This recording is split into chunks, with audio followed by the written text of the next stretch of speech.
Greetings everyone. In law, the devil lies in its details.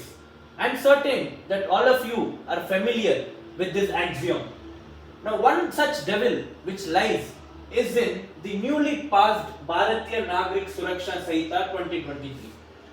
Now, what is this devil that I am addressing is its flawed nomenclature. Flawed nomenclature as in there is a flaw in its very name.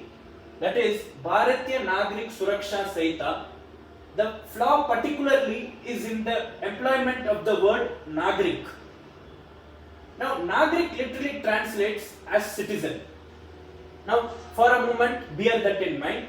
Now what does this act in its entirety translate as? Bharatiya means Indian, Nagrik means citizen, Suraksha implies protection, Sanhita means collection of rules or laws for the purposes of protecting the citizen or to serve the objective of the act. So, it is essentially an act, that is Indian Citizen Protection Act. Now, if we go into the jurisprudence of any procedural law, in the Indian context, the constitutional backing comes to any procedural law from Article 21. Now, Article 21 reads as, no person shall be deprived of his life or personal liberty except according to procedure established by law. Now, since the word procedure established by law has been employed, it is this very usage of the words that give birth or is responsible for the existence of the procedural laws. That is, if we want to deprive the life and personal liberty for which entire system or entire laws exist for the life and personal liberty of any person, you have so many paths to do that. You can take path 1, which may be straight away killing a person and depriving him of his or her personal of his life, or when it comes to liberty, confining a person in a room. This is path 1. Now the path 2 may be anything else, which will imply gunning a person down or restraining a person any other way. And there is a path 3, that is the way 3. It is way as in the third way or the procedural path.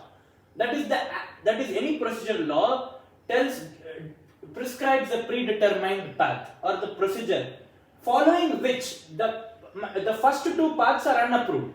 But if you follow the third path or the procedural path, then which is the approved path, you can deprive a person of life and liberty.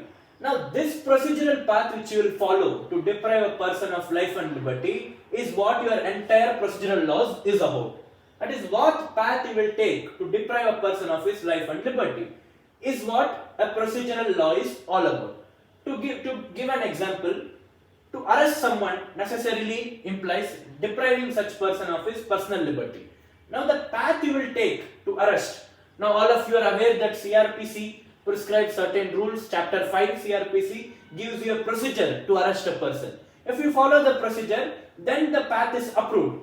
That is, your arrest is valid, you can do so. It is particularly with respect to law enforcement agencies.